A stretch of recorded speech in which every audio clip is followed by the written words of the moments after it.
Salam, hər vaxtınız xeyir olsun dostlar. Deməli, bu dəfə arılara istifadə edilən dərmanlardan və dərman vurduqdan sonra baldan istifadə eləyər ya olmaz, etmək olar ya yox, ondan danışacağım.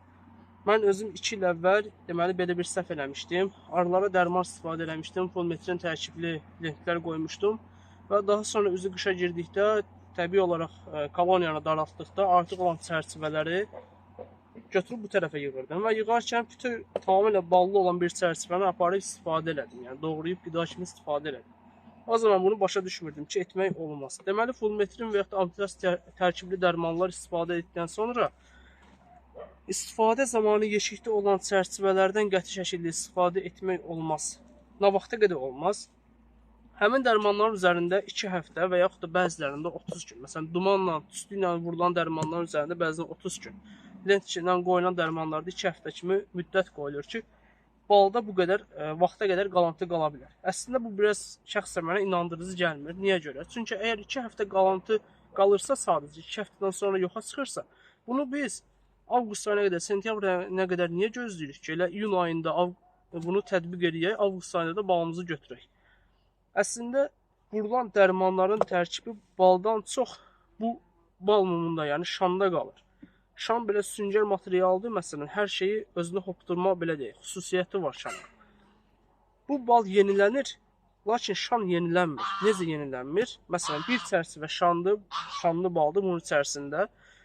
Buna dərman tətbiq elədik bu yeşiyə və növbəti il arı buradakı balı istifadə elədi, yedi qutardı. Bura təbiətdən gələn yeni balı, nektarı qoydu, lakin şan olduğu kimi qaldı.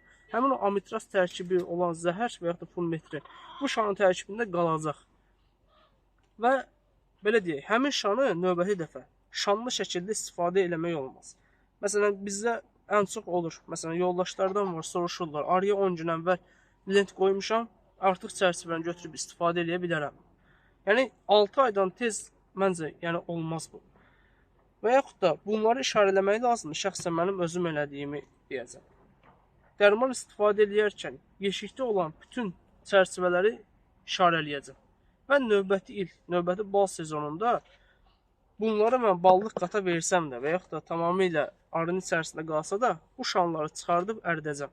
Və bunun balını şanlı olaraq satmayacam, süzəcəm. Çünki bal yenilənir.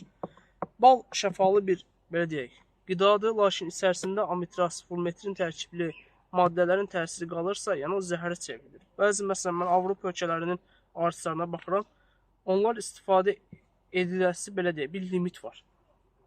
Bəzi ölkələrdə amitraz və ya da polimetrin qadağan olacaq həddədir.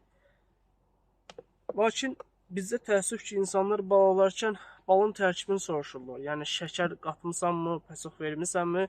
Lakin istifadə edilən dərmanları soruşmurlar. Yəni, şərbətdən hazırlanan bal xeyir olmasa da, yəni ziyanı da yoxdur. Şirniyyatdan yəni xeyirlidir ən azından. Lakin tərkibində dərmanın təsiri qalan, təmiz, xalis, təbiətdən yığılma bal, yəni qat-qat zərərlidir, zəhərli bir maddədir. Deyəcəyim odur ki, dərman istifadə etdikdən sonra gənc, yeni başlayan qardaşlar istifadə eləməsinlər. Bu balı qəti şəkildə, şanlı olaraq istifadə eləməsinlər. Çünki sezon elə vaxtdır ki, bunu aparta salıb süzmək də olmur. Bir çərçivə, 2 çərçivə şandır. Bunu şanlı şəkildə istifadə edirlər. Qəti şəkildə olmaz, ən azından 6 ay, 1 il gözləmək lazımdır.